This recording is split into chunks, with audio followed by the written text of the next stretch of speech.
I believe that in reopening your mind, which is really what reinvention is, you're reopening your mind to something new, to new programs in some ways, to new ideas. You're expanding yourself. And Right. this Yes. is really how you stay young. Welcome to the Blueprint Breakers podcast. What is a blueprint breaker? If you live your life outside the typical traditional lifestyle blueprint, you are a blueprint breaker. We are here to start a conversation, to assemble resources, and to build a community. This podcast is for empowered women in midlife and beyond who are preparing for a powerful next era of life. My name is Amy A. Palmer. I am your host and facilitator for our conversations. Sit back, relax, enjoy the show. To stay connected, up to date, and to receive all of our free resources and gifts along the way, join us at community.blueprintbreakers.com.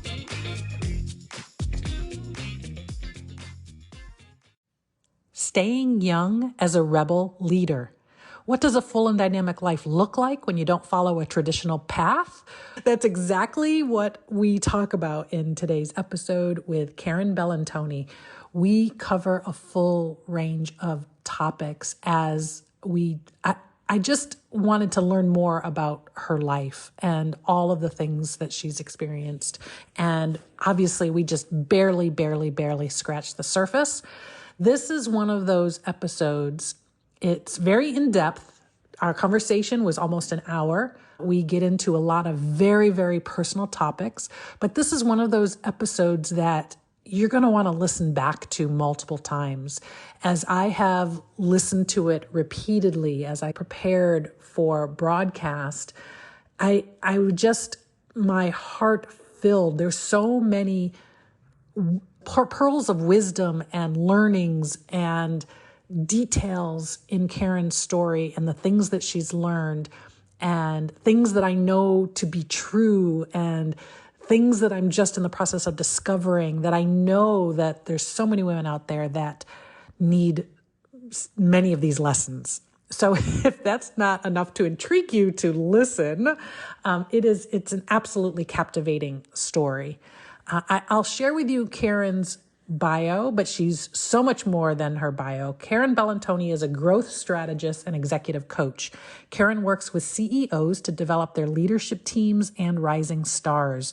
Karin powers business leaders and their teams by liberating them from personal and professional fear-based programming, advancing their strengths rapidly. Karin calls this the 180, a personal and professional turnaround. A catalyst for change and an experienced entrepreneur, Karin combines her expertise in high-growth business with a tough love approach to develop a strong foundation for a company's infrastructure. Her clients often call her to optimize operations, sales, and egos during explosive growth and uncertainty. Karin is also the host of Crazy Busy, which is available on podcast channels everywhere.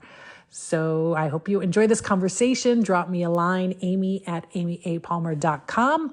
Let me know your thoughts and stay tuned for Karin. Hello, Karin. It is Hello, such a Amy. pleasure Yes, to see you. it's so good to see you too. We're both excited to see each other. Isn't that lovely? Yes, absolutely. Well, we have a lot of different things to talk about today. I know you and I have been having several conversations on a lot of these topics and so much juicy information to share. So I'm curious. I like to start with the blueprint breaker theme. I know for sure that you are one and that has really played out for you. I'm curious, how has being a blueprint breaker played out in your life? Like, was it intentional? Was it circumstances? Love to hear about your story. Okay, so I love that you use this term blueprint breaker. And I always say there's a lot of ways to get where you're going, and the right way is the one that works for you. And I think saying that 30 years ago, I was standing alone in a corner. And today, when I say that, I'm surrounded by younger people who I feel very akin to. So I have this belief that I came here as a boomer because of the circumstances, but I really feel like a millennial. And I felt like I didn't belong. I didn't find my tribe until I started coaching younger people. And Wow. their way of thinking, their circumstances, their choices seemed more aligned with the way I thought. So I always felt that I was an individual and that any tradition was something I enjoyed. I really enjoyed tradition. I'm this combination of modern woman and traditional person. Mm-hmm. I still think you should RSVP for a dinner party, and I like having manners, but I am a very open-minded modern person. And I think that when I met this group of people, I felt more accepted in my choices, that I could be a mix of people and I didn't have to fit, as you call it, this blueprint that was handed to me. And I did try it. I did try it. I got married the first time very young. Mm-hmm. And I saw that as the thing you were supposed to do, although most of my friends weren't getting married at 19. They were going to college and they were maybe going to grad school and they were traveling to Europe. And I economically did not see that as my path. But I did see that I wanted to be independent. And I would say marriage was a way to do that. Yeah. My second marriage was similar to my first, in that both of these men were quite traditional, but understood I was an independent woman and enabled me to have some space and some independence. But I felt very stifled in both marriages, both creatively, independently. There were things I just felt very suffocated by, the lifestyle of coming home to the same person every night, coming into a family where they have traditions and you've got to mold yourself and surrender a bit because it's an entire family and you're one person and you want to be accepted. And there were some great things about that. And then there was always this feeling of someone's on my chest, I can't breathe. Mm-hmm. So I would Was there say even was there a from lot of time in between the two marriages? not much. Okay. Not much. I tried to be single and I didn't know what to do. And I probably needed a good coach or a therapist. And so out of really, I always say when you don't know what you want, but someone else is clear about what they want, you can end up married. Uh, Yeah. He was very clear about what he wanted, and he wanted to meet someone who was like me, an independent, strong woman. His mother was an independent, strong woman. right. And he was a very lovely man, but the marriage was not, it was not a comfortable environment for me. Mm-hmm. Mm-hmm. Okay. So, I mean, was it the structure of marriage itself, or was it these two specific relationships, these two people that you chose? I think What? when you're young and you're on your path to greatness or to evolution, or you see yourself as someone who's going to evolve and grow and change, you don't really know how. And you pick partners who really love you the way you are and want you to stay the way you are, Oh, which is yeah. true for a lot of men and women. There's an old Yeah. saying, a man meets a woman and wants her to never change. And a woman meets a man and thinks of all the things she can do to change him. I don't know if that's true or not, but it's an old saying that feels right in certain Yeah. circumstances, Yeah. so I wanted to change and I wanted to evolve, and I had big ideas that were beyond the mindsets, of Mm-hmm. these two really nice men, Yeah. Yeah. nice men. They were now married to other people who they seem to be happy with. So I'm Good. Good. happy that they're Good for happy. them. Right. So you really broke that blueprint by deciding to leave marriage behind you. That had to have been difficult to do. It must have taken a lot of inner strength, a lot Yeah, of courage. it sure Uh, did. I mean, I yeah. think by the time I was 29, I was divorced twice, and I felt like there was a scarlet letter on my coat. I Yeah. felt very marked by that. The part of me that's very traditional was judgy of myself. I remember giving the ring back because he asked me to. It was his dead mother's and it belonged to him. Mhm. And for the other reason that it was a very big ring and I thought it would scare off other suitors. But the actual process of divorce is usually the last step. Mhm. And usually your trauma is in the marriage where you're trying to decide why doesn't this feel comfortable? Why doesn't this feel right? By the time you're getting a divorce, you're mostly relieved, I think, if Mm. it's your choice. Mhm. And you just see it as something maybe that you would do differently next time. And I'm not opposed to marriage. I'm Right. opposed to the type of marriages that I had for me. Right. And so I have now lived a very active life. I've met so many people who live differently.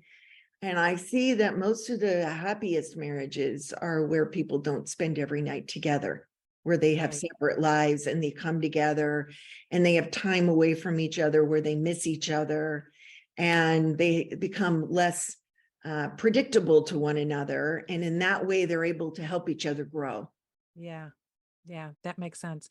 It's interesting to me that you say that after your second divorce, you felt like you were walking around with the scarlet A on your Mhm. forehead, um, with the stigma of having the marriages behind you.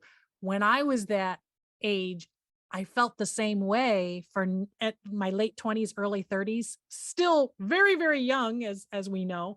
I felt the same way. I felt shame and judgment over not having Yeah. been married, Well, So that's because women have a tremendous amount of, and it's not just women, men have a lot of tremendous supposed to and shoulds on them yeah, as well. We are right. programmed to That's true. believe that a happy life looks a certain way, Mhm. and there is only one way for it to look happy. And, I think other people who are experimenting today with open marriages and bi-coastal marriages and partnerships that are not within a legal marriage, I think they're proving that there's a lot of different ways to have a happy life. And Right. it's all a trade-off. When I really wanted to talk to your audience because of this, because of the Mhm. experience you had and because of the experience I had, and because of some of the things I heard when I got divorced the second time. My friend group would say things to me like, I just want to get married, even if I get divorced like you. I just want to have the I experience. I Yep, want to I said have a that. wedding. Mhm. I Mhm. want to wear a white dress. I think wearing a white dress and having hundreds of people stand around you while you profess your love for somebody feels really inauthentic if you're not madly in love. If you have any doubts at all, it's not the experience you think it is.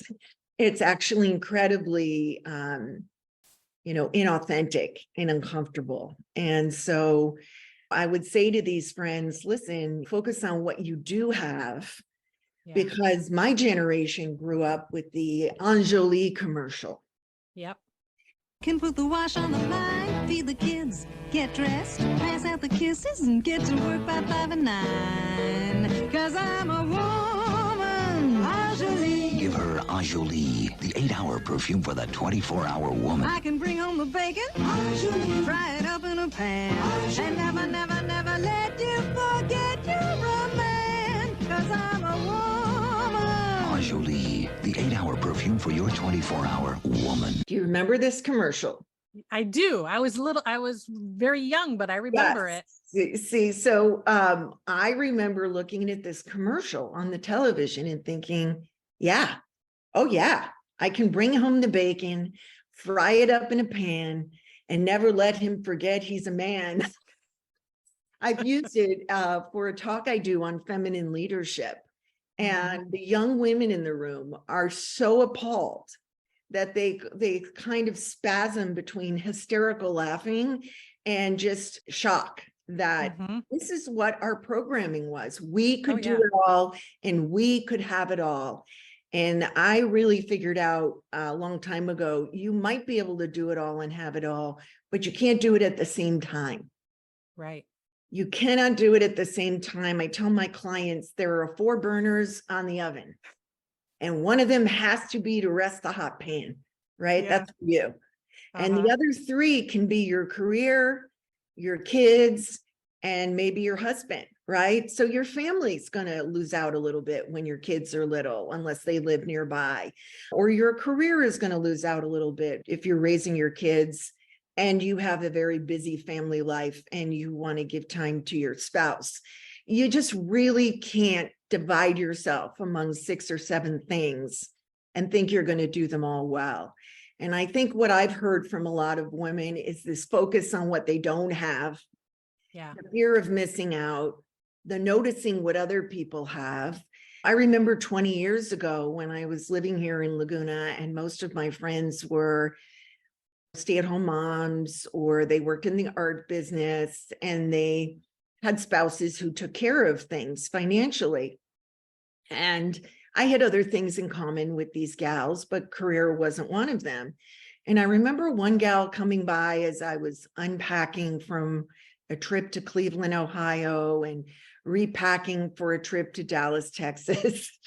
And she said, "Oh gosh, you get to go places and do things." And she had one of these big white SUVs, and she would drive her kids to karate and French class, and her life was very different than mine.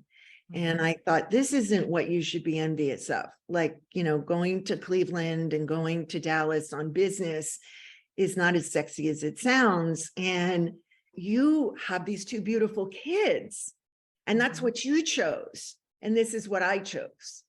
And it's very hard to do both. It would have been impossible for me unless I had a stay-at-home partner or a very successful partner that afforded us a nanny who'd be raising the kids. For me to have been traveling like I did when I was around 40, and have any of the joy she had in her life. But instead of focusing on the choices that she had made and the commitment that she had and the joy in it, and saying, "Oh, I got a little pang, I'd like to take a girls' trip. I'm sure I could work that out with my husband," surrendering her happiness to what she didn't have. I think that's a common trap. Yeah. I agree. I agree. And it's taken me years to work through that myself. So yeah, for sure.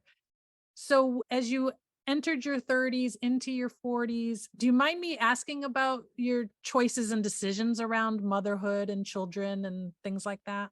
I remember feeling like I would have children my whole life, feeling like Uh-huh. that would happen, although I never had a thing where I talked about it all the time or it was a burning desire. There was a thing about being pregnant that, to be honest with you, was not appealing to me, where other people would see pregnant women and say things like, "I can't wait till that's me." I'd go, I'm not so sure about that part, right? I just thought it would happen. I didn't think it wouldn't happen. And I didn't think about the how part, right? Right. And that is how you manifest, right? It's not to be so focused on the how part. But I also was raised by a single mom, and I know the ups and downs of that. And when it became more apparent that I wasn't partnering up around 40, which is, I think, the age everyone starts to go, I'm not a celebrity. I don't have, $50,000 in the bank to have this sort of high-tech experience of pregnancy, which is great for some people. I had a younger boyfriend at the time. He told me he never wanted to have kids, and that if I did, he wanted to set me free. And that was a great conversation because it made me think, oh, I'm being forced to decide, which the rebel in me, the blueprint breaker, hated. Right. Hated that the choice Yeah. wasn't mine. And I believe this is where a lot of women get stuck, is Yeah. in wanting something or believing it's your right to have it, and the choice is taken from us. Yes. And I don't know that we do enough to coach younger women around this. That No. I don't remember any 40-year-old women saying to me when I was 27, "If you want to be a mom, now's the time to think about it. Now's the time to find a partner. Now's the time to decide whether you're going to do it on your own or not. Now's the time to freeze the many eggs you have. Now's the time to think about support. So here I am at 40. My mom was visiting me. I'm the end of my line. So my mom was my last family member. And I remember really not asking my mom for much advice in life at all, anything this serious. I always felt independent enough to make these choices on my own. But I said to her, what do you think I should do? And she said, you have no support. And so when I'm gone, if you don't have a husband, it takes a village. And I was surprised because it was incredibly unselfish of my mother, because she knew I was the kind of woman that could make anything happen. Right. And I think she would have loved to have grandchildren. Yeah. But as it was, she died 5 years later. And, I remember the first psychic reading I ever had. I was in my 30s, maybe like my mid to late 30s. And I said to the woman, I think I'm okay if I don't have kids, but I don't think I'm going to have kids, am I? And she said to me, oh, you're going to have so many kids. You're going to have so many people you shine a light for. There's going to be thousands of them that think of you maternally, not necessarily as a mother figure, but as a person who advises and shares. Yes. And it's turned out to be true. And so I wouldn't trade that for anything. Yeah, absolutely. It does concern me a little bit about some of the messages that are given to younger women, especially around, the freezing of the eggs and all that. You see all these celebrities giving birth to, in their 50s or whatever, and they're not sharing how they did it. No, they're not. And so I'm hearing more and more young women freezing their eggs, but they're not talking about the fact that it's still hard. It's still not guaranteed. And it's not a guarantee, and it's very not expensive. guaranteed. It's very expensive. And it puts you in some moral dilemmas because most people don't realize how the process works. And that once they find out, it's another level of decision. And yeah, exactly. All right. So you ended up, because with the choices that you've made, you've had many opportunities open up for you, and you've lived many lives. So I'd love to hear a little bit about the pivots your career has taken over this time. So I feel, thank you for asking that, because I feel like pivoting and reinvention is one of my superpowers. And I think that growing up in an area and in an environment that, let's say, was not as nurturing or fostering of my creative spirit, I probably leaned into my analytical skills. And so I think that was part of survival. So you use a great term, blueprint breaker, and I use the term rebel leader, and that's actually the name of my book that I'm working on right now. And really what rebel leadership says is that we have a driver that gets us through. And the driver is developed at a very early age, and it's a survival skill. And so for me, that became fight. It can be fight, flight, freeze, please, or friend. And this is all the parts of the brain known as the amygdala, where we're triggered into fear and we're not sitting in our executive function. And so we spend a good part of our younger years and our developing career years leaning into this driver. And I thought, I just don't have what other people have. I'm not endowed with the privilege and the benefits that my neighbors have. So I've got to work harder. I've got to be a step ahead. I've got to win. I've got to get the sales prize. I've got to go on the trip. I've got to win the bonus. And so what it enabled me was to become very logical and strategic about my growth, even though, and probably if I was a child of privilege and got to foster my creativity, I probably would have ended up in a creative career path. I think it's a lot easier to develop your analytical skills as a creative early Uh-huh. and then find your creativity later. I Hmm. think it's very hard when you lean in your creativity and to try to develop those analytical, organizational type skills as a full grown creative. So I feel lucky that I had struggle and that I had to learn this skill of where is the puck going to be, as Wayne Gretzky used to say, instead of where is it right now. And so I would say my next job is to be the head teller at the bank instead of a regular teller. And then from there, my next job was to open new accounts out at the desks. And so I would keep learning the next job. And it was intense. I had to learn that next job. So as soon as the job opened up, I'd go, hey, you can hire me. I already know that job. Right. And so, that was a bit of good dog I got for being what I was later called intense for, right? So Wow. in the beginning, it's like, she's a risk taker. Look at her go. She's strategic. She's a smart thinker. I was at the bank at Citibank where I started my career and which afforded me an incredible education to be with Citibank for 5 years and for them to enable me to grow within the company. And by the time I left, I was the youngest female officer of the corporation.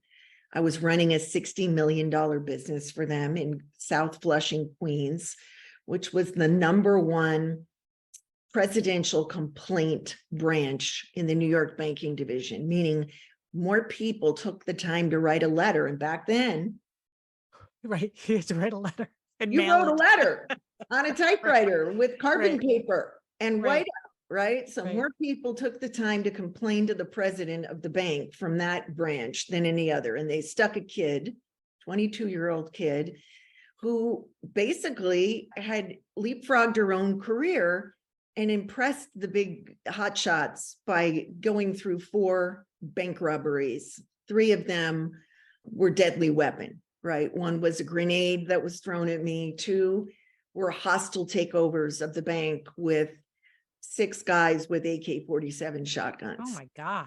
And Oh my nobody God. got any money. The Ugh. first one, my boss gave up just the bait money, which explodes and it's pink, this color. The Right. money turns all this color. So the Right. robbers can't use it. And I guess the last one where I was in charge of the bank, my boss was out for the day and I was helping the head teller and a grenade went over my shoulder.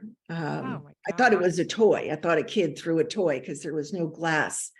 And I turned around and looked and saw a grenade detonating behind me. As I turned around, I realized that's not a toy. It's not a kid. And as I looked up, I saw this man pulling his mask down.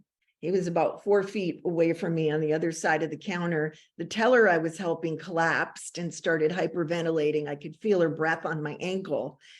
And I pulled the alarm, kicked the cash drawer closed with my knee, raised my hands and stared just past him, analyzing how tall he was against the markers in the branch, how tall the accomplice was who had just covered the camera with his t-shirt. And I remember this like it was yesterday. And really what I had done was got out of my fear brain and listened to all the training they'd given me. Because I was young, I was able to be programmed pretty easily. Ugh. Yeah. And so I really landed up having no PTSD from those events. And years later, when I tell these stories, people are shocked like you, as I'm making fun of it. But it was Mhm. a very scary situation. I'm sure there are people in that branch who did not recover. But I can tell you, I can be inside of a bank, and if someone says something loud, I don't, hit the floor. Mhm. I actually have just no residual trauma from it. And probably because those things got me promoted. Those things got me good dog, good dog. Ugh. Right Ugh. after that last incident, I got a call saying, we want to give you a branch. If you don't take it, you may not get offered another one. And I really didn't want to take it. I liked my job. I liked being the assistant manager. I loved my boss. She loved me. But I was on that program of I'm in the corporate ladder and I'm supposed to climb. And so all these traits of being brave and being aggressive and being assertive and, leapfrogging my own career and being strategic. Once I hit my 30s and 40s, they became not as interesting, those traits. Okay. Yeah. And so For you, you mean? You mean to you? it happens Okay. to everyone. So it might Uh-huh. be perfection that you develop as your driver, as a young Mhm. woman. If I'm only perfect, I'll be safe. In my world, it was I'm in fight mode because Right. if I'm in control, I'm safe. But did you ever have the thought, I risked my life several times No, to protect it was my their job. business? It was my job. It was Wow. the way I was Okay. programmed. That's how And deep the programming. that's how deep the programming is, that I was still in Woo. control. In Yeah. fact, this is the first time the armed people came in. I remember I had a client at my desk and she was in her 50s. And she just went like this. She just fainted off her chair. And they were screaming at us all to lay on the floor. And I remember thinking, I'm not going to lay down because I want to see what's happening so I can put the list together for the FBI when they come, because this is my job. Oh, So I was the only okay. person who wasn't face down. I was on my knees with my hand up in that case. Mhm. And I guess they didn't notice me, luckily, as I was getting all their heights and all of that. So, I mean, the bank robberies were an interesting example because it tells you how far you'll take your programming. Right. And so if you're a flight person and you're a perfectionist, you're going to be delayed on even delivering what you need to deliver because it's never good enough. And you're always Yeah. worried that you're never good enough. If you're a pleaser, you have similar tendencies, right? If you're a friender, your strategy is always going to be to work with the biggest bully and compromise your own values because it's a way to stay safe. So all these drivers, in my case, control and power, were just a way to stay safe. I felt Wow. safer by choosing control. Mm. Well, now I'm in my 30s and 40s and I'm getting feedback like, you're intense, you're aggressive, Mhm. your red lipstick is intimidating me. And Right. so I remember being in a workshop and we had this lovely woman. She looked like Lucille Ball. She had crazy red hair and she was a really great facilitator. And I was on the hot seat and all these women told me my red lipstick bothered them and I had to sit there and take it. And I got off the hot seat and two of the men ran up to me and said, that's bullshit. And I said, I know, it's their problem, not mine. And I turned around and the redhead was right behind me, catching me, chatting with these guys about what was wrong with everyone else. And she said, let me speak to you privately. And she pulled me aside and she said, it's not about red lipstick. That's just what they're focusing on. Right. You need to listen to the feedback they're giving you. And I said, isn't it their problem if they can't handle red lipstick? And she goes, no, it's your problem. And it took me a while to really understand that it was my problem. It was the fact that I always needed to be in power and control that made these other women who may have had dads like that, who may have had moms like that, their triggers were going off because they didn't feel safe with me. And so Right. what happens to us in midlife, and this is kind of the basis of my work now, is helping young leaders when they hit this wall and they go, wow, what used to work for me doesn't work anymore. Right. I mean, I got a lot of mileage out of that power and control. I got promoted. I took control of my life. I got married twice. I traveled the world before I was 30. I was a homeowner and a stepmother at age 22. So, I was very accomplished. I was given kudos by the outside world for this behavior. So it's very hard to change it when now it's become a really deep-seated program and a driver of my whole life. Did you want to change it or did you feel you I had felt to because external, what people were saying? I felt unconsciously like I Uh-huh. had to change because life wasn't working for me, but I Ah. didn't have all this information because no one had written a book about it and I hadn't met a coach like me. I had seats. I had seeked, I did probably meet 3 or 4 therapists. Coaching wasn't a big thing at the time, but I had mentors and some people who were really honest with me about the way I presented. And I think that it wasn't until I really started to dig into this work and I really started to see the patterns in other people that it is like your first identity crisis, and it happens around your work where you realize this driver, this thing that got me here, it won't get me the rest of the way. And then I can see people who are around my age who are unhealed and are still living in the driver, and it's all over their face. They still need that. The danger is hanging onto your driver means you've got all these beautiful real superpowers over here that you're not tapping into. So had I needed to hang on to power and control, and it's not to say I still don't get triggered into that, right? At times, I would not have noticed that my intuition, my ability to have people just trust me and listen to me instantly, my sensitivity, my compassion, my empathy, all of these things are my superpowers. And I love sitting in them with you rather than power and control. Right. And it's just a new muscle to flex as you start to let go very bravely of your driver. Superpowers are right here waiting for you. And so, but you have to be willing to let go of these strategies and to fail at some things because you're not really sure of what's driving you. And that's not easy when you're used to achieving and you're used to getting things done in a certain way. It's hard to reassess and reinvent and do all of those things. Yes, it is. But I believe that in reopening your mind, which is really what reinvention is, you're reopening your mind to something new, to new programs in some ways, to new ideas. You're expanding yourself. And this is really how you stay young. Because I know all your listeners are interested in that as a subtitle, right?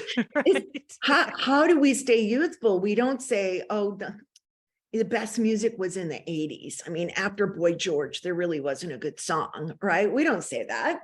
We don't say, oh, I've already seen all the good movies. The movies that are out now are just violent and I don't watch them.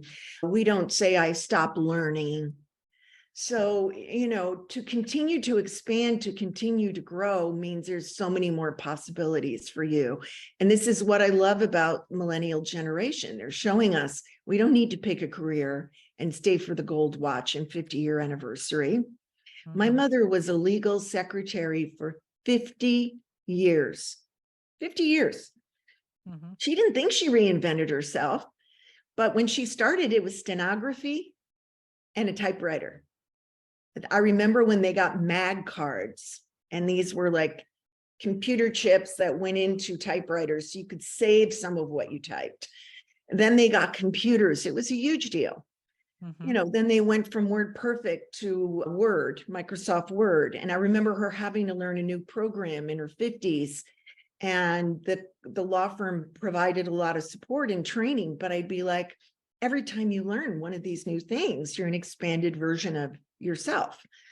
And, ultimately, she wasn't happy as a legal secretary, but she felt it was all she could do. She felt she'd made a commitment in her 20s and she had to stick with it. So that's the program I inherited. And what I saw in different generations was, no, you can pivot, you can change, you can grow. I love it. Love it. Yeah. And you were saying that it's the current version of your professional life and your life right now that you're gaining the most fulfillment, purpose. Yeah. I tell my younger clients, like, it's inconceivable to me that if someone told me this 25 years ago, that I would imagine that I literally have the best career I've ever had now at this stage of my career. I've done some really wonderful things. I had incredible success 20 years ago when I sold my digital marketing agency. I remember driving home from work calling friends and saying, my brain hurts. I'm learning so much and I'm creating so much. And I loved it. I thought nothing would ever compare to that. But, I think there's so much value in this stage of our career as women, because we can take all the things we've learned and we can teach and we can lead and we can create communities and we can exhibit our maternal selves we can channel it into very different ways. Because I've chosen to not have children doesn't mean I don't have maternal instincts and feelings. It doesn't mean I don't spend time with kids. I've many 45-year-old women telling me they wish they had kids and they've never spent an overnight with a child. They don't even know what it's like. So sometimes I wonder, are we just attached to supposed to and should? Are we moving away from, I'm a freak because I'm not like everyone else, which is not true. It's a program. Or, maybe are we seeing that there's other ways to be present and to be maternal? And I have nieces and nephews I've taken on vacation. I've spent overnights with. I've taken little babies so their mom could go out for the first time when they were infants. I don't think I slept through the night that night. That was like a very young babysitting experience. I wasn't so young, but the infant was very young and it was scary, but it was a great experience for me and for the baby. Yeah. So I think you can reinvent yourself and recreate yourself in ways that you can't imagine, the value that you have because of your experience and how that might help somebody else. Absolutely. Absolutely. One thing I have learned about you is that you have a very impressive way of facing challenges. I know that you've had adversity, you've had medical challenges. I'd love to hear what has helped you to survive and thrive when that happens. Well, to be honest, sometimes the childhood driver will be helpful. As long as I understand that it has a place and it doesn't control me and my empathetic nature and my intuitive nature, my spiritual nature. Those are things that are really important to me. But I'm not one to just get a diagnosis, Amy. What can I tell you? I had to kind of do it in the middle of, I had to have an existential crisis in the middle of the entire globe having an existential crisis. So this is probably a little more dramatic than even the bank robberies, but I started to not feel well in December of 2019. And I developed a cough. And I remember one of my clients over Zoom saying, you better get that cough checked out. And he said he had the same thing. And so I remember going and having a visit with the little Instacare place. And after COVID was a conversation that was starting to happen. It was January. I got some drugs for the cough. I went on a vacation. While I was on the vacation, I had a very strong intuitive hit that something was wrong. My travel partner found me sobbing in the room, going, something's very wrong with me. Something's very wrong with me. And then I shook it off and I was having these strange premonitions. And I finally saw a pulmonologist in February of 2019. And he said to me, and it was sort of mid-February, he said, well, you'll come back in 4 to 6 weeks and you'll have another scan, but I think you have walking pneumonia. And I started screaming at him. I said, in 4 to 6 weeks, you won't be here. You won't be here. Oh, that was 2020, right? That was February 2020. Yes, Yeah. it was now February of 2020. And he said, I'll be here. And I said, no, you won't. And we're arguing in the doctor's office. And so I believe at that point, he thought I had pneumonia, but I knew I didn't have pneumonia. I've had pneumonia before. It didn't feel like pneumonia. So as we go into lockdown, I'm extra careful. I remember being in my office doing a webinar on March 2nd. And deciding that when I left that night, I was taking as much home with me as I could because I wasn't going to leave my house again. I did leave my house the next day to go get my hair done. I was very strategic about that. And my adorable Italian hairdresser wanted to give me a hug. And I said, no hugging. And I was full of fear and predictions. And he later said to me, oh my God, I thought you were crazy, but you were right. And sort of later, I think it took 6 weeks for NYU to open. For me, I was right. I couldn't get another scan for a while. So I was diagnosed in early May of 2020 as the city had shut down. I was living in Manhattan. It was very creepy. The only time you even knew someone else existed is when we all leaned our heads out the window and banged our pots at 7 p.m. And I got this phone call in the middle of my workday from a new I couldn't stand the pulmonologist I'd been assigned to. And I called NYU and picked somebody off the screen. I didn't even know who this man was. We never saw each other. We didn't have a telehealth. And he said to me, "Are you sitting down?" I didn't. "It's really bad. It's stage 4. It's everywhere. There are tumors in your liver, your lung, your back. We are hoping it's not in your brain and it's in your lymph nodes." So it was like he sucked all the life out of me. It was like he took my little spirit and he pulled it out of me.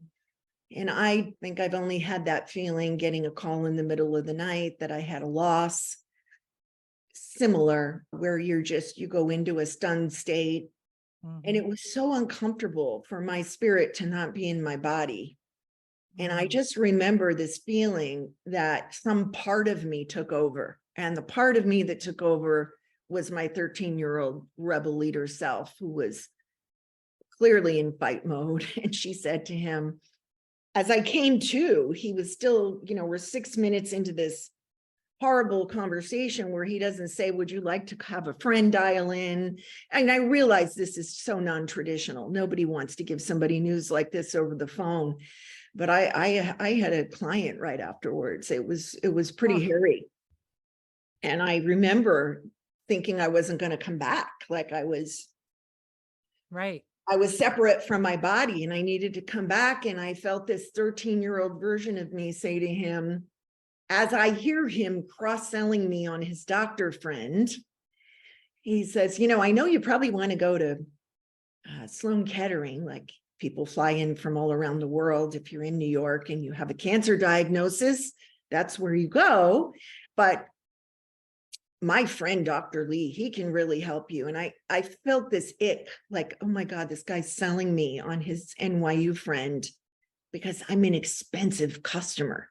It's the first moment I'm diagnosed, and the first moment I felt not like a patient at all, but like a customer. And that's Immediately a separate podcast on the medical system and what's happened. But this version of me just said to him, maybe I don't need to play your mother effing money-making cancer scheme. And I can just go in the kitchen and open a prescription and handle this myself. And I think this guy probably pissed himself. And I think it sounds, as I retell it, like a horrible thing, but it was great because in that moment, I realized I still have control. When this party's over, I can make that decision. And that was all I needed. That was all my spirit needed to re-enter my body, was to know I'm still in charge, whether I go to Sloan Kettering or NYU. I'm still in charge, whether I jump out a window today or I proceed with my treatment. I'm still in charge of this game.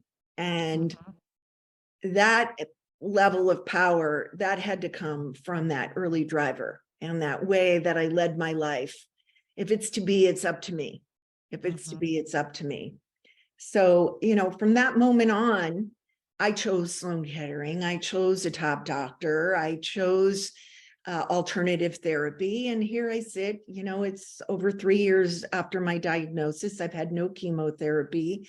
I have the number 2 killer in the country, and I'm leading a great life. That again, there's a lot of detail I'm leaving out another day, another time, but it really is about what happens to you in life, less and more about how you choose to handle it. And I just thought to myself, who would I be if I turned into a victim right now? Who would want to support me? I don't have a big family. I don't have any family. The family I have are my chosen ones, my friends people I've chosen to be in my life. So I was even concerned as I told some of my closest friends, and I realized it was too much for them. And so I would write them a text and say, here's what's happening, but I'm okay. And we're going to get on Zoom, but I want you to be able to have your reaction. I want you to be able to cry or yell or scream or throw something and not have that be something you're worried about upsetting me. And so I remember a coach of mine saying, you're more concerned with other people than yourself. You need, and I said, no, I'm concerned with my experience, and I'm concerned with the experience of the others in my group, because we're going to go through this together. And they're both going to gain inspiration and tears from me. They're going to be happy for me, and they're going to be sad for me. And we're going to go through this together, because I couldn't go through it alone. So, Right. Well, and it sounds to me, not only did you lean on that 13-year-old driver take charge, but you also infused a lot of the more recent, the more current Karin, in terms of just dialing into your intuition and not just taking what, direction or blueprint or whatever, or programming that somebody's yes, giving I you, mean, right? yes, So it was a little bit of all of it. the programming for this diagnosis is death. Right. So I chose not to have that programming. I chose to have hope. I chose to imagine that we're living in a different time, and that there's state-of-the-art medicine that I could opt into. And my mindset is one that, I'm kind of famous for at the hospital where I get my treatment. So I'm always happy to tell people that the choice is always yours, and the choice becomes harder when you're in pain. Last year, I suffered. I had some complications. I had illness, and it was challenging. And there were moments where I probably lost a little hope, but I had built this army of fans and friends and family who chose to be my family and chose to support me, and they were able to lift me and carry me when I couldn't carry myself. Yeah. I mean, your story is just so inspiring. Like all of your story, you, like I said, you've lived many lives. So I find it very inspiring, and there's a lot to learn there. You talked about how, your purpose in life is to teach and to lead, and you're doing that in like all aspects of your life. That is coming to fruition. I can't wait to get your book. Me too. I can't wait Wait. too.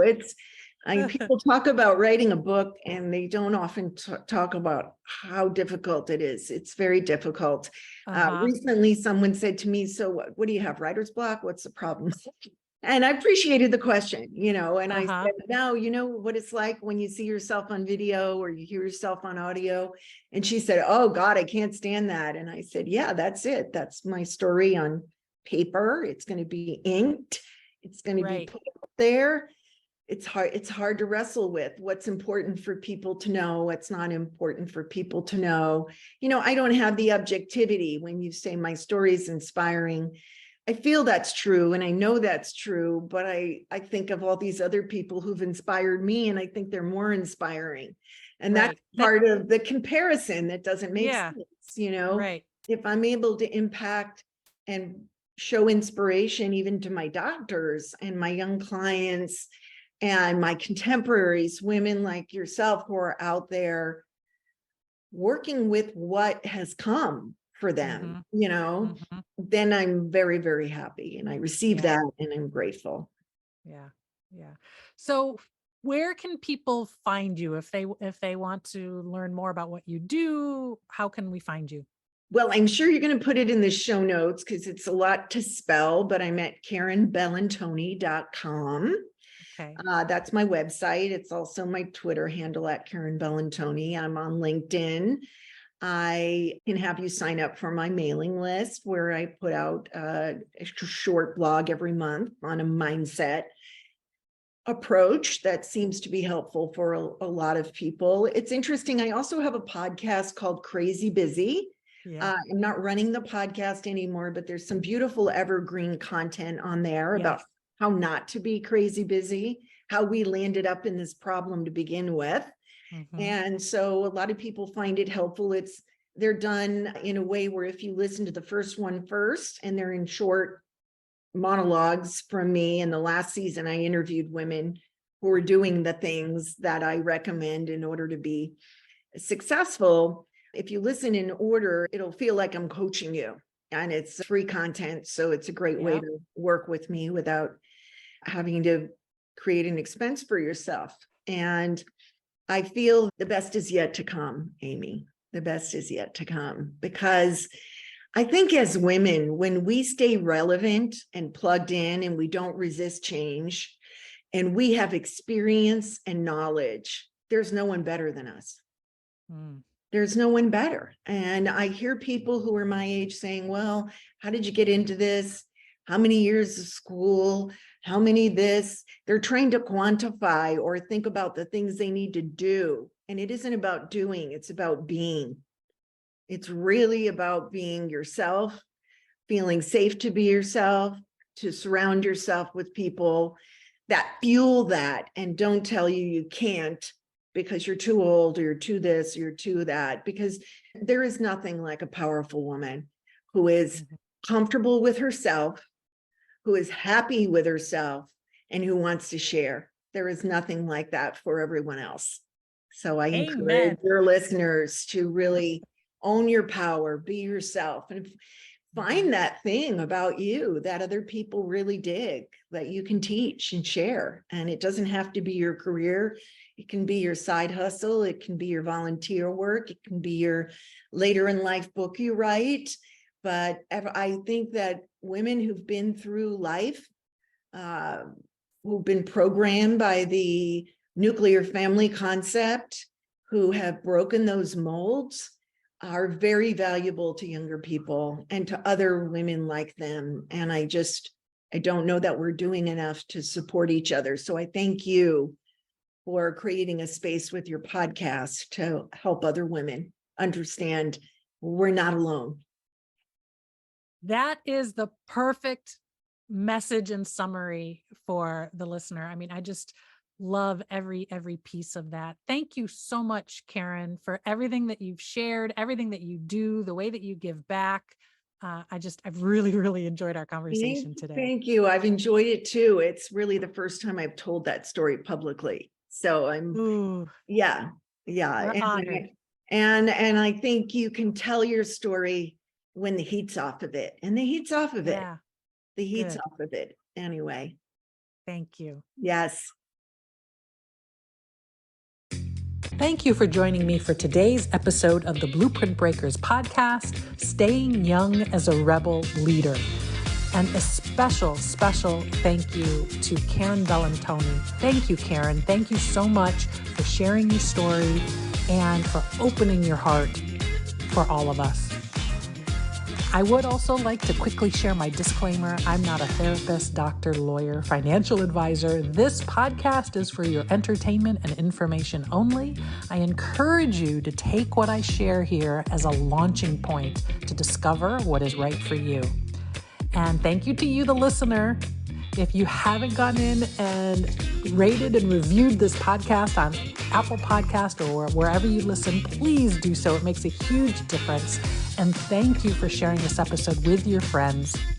Lastly, if you have not yet signed up to become part of our community, you can do so at community.blueprintbreakers.com. Our most latest update is you will be the first to hear about the release of my upcoming ebook, Heal and Restore, the 7-Step Guide to Joy. So join us, community.blueprintbreakers.com. Have a great week. Keep on breaking those blueprints and writing your own.